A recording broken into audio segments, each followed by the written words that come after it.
High বন্ধুরা, তোমরা সবাই কেমন আছো? আমি ভালো আছি। কাজ বাজ শেষ করে রান্না করতে চলে এসেছি। এখন বাজে 9টা। ভাত হয়ে গেছে, একটা সবজি তরকারিও হয়ে গেছে। এই যে সব রকম সবজির একটা ঝোল করে নিয়েছি। এই যে ঢেঁড়স পোস্ত করবো। আগে ঢেঁড়সটাকে তেল দিয়ে হালকা হালকা করে ভেজে নিচ্ছি। এগুলো আমাদের ঘরের গাছের ঢেঁড়স।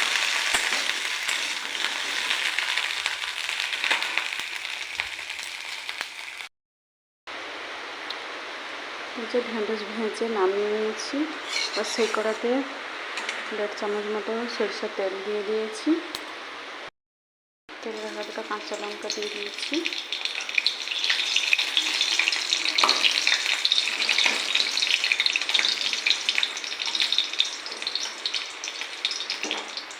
এদিকে দুধ বসিয়ে দিয়েছি গরম করতে। একটু কালো জিরে দিয়ে দিব,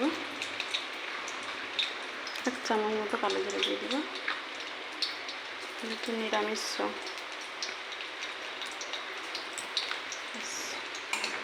কালো জিরেটা হয়ে গেলে আলুগুলো দিয়ে দিব।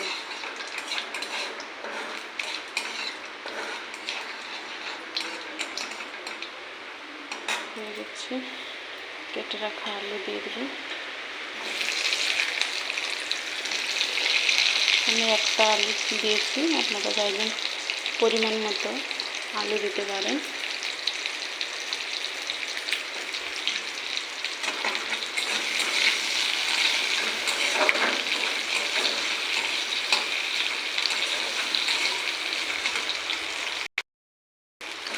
এরপরে দিয়ে দিচ্ছি একটু লবণ, একটু হলুদ গুঁড়া।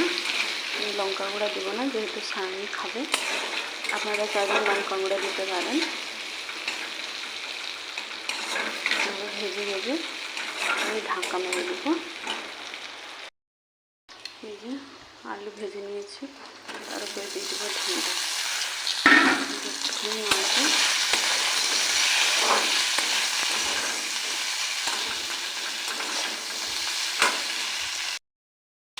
এর উপরে বেটে রাখা পোস্তটা দিয়ে দেবো।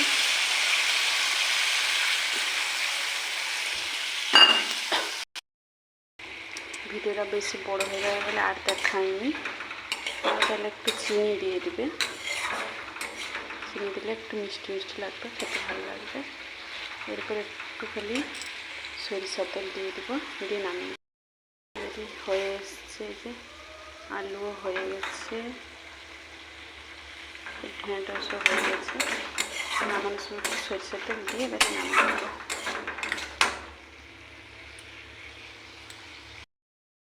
এই যে রান্না কমপ্লিট হয়ে গেছে। এটা কাঁচা লঙ্কা পেঁয়াজ দিয়ে মাছ ভেজে নিয়েছি, আর একটুখানি মাছের তেলগুলো ছিল, তো পেঁয়াজ দিয়ে ভেজে নিচ্ছি। আজকে রান্না কমপ্লিট। বাই, পরে কথা হবে।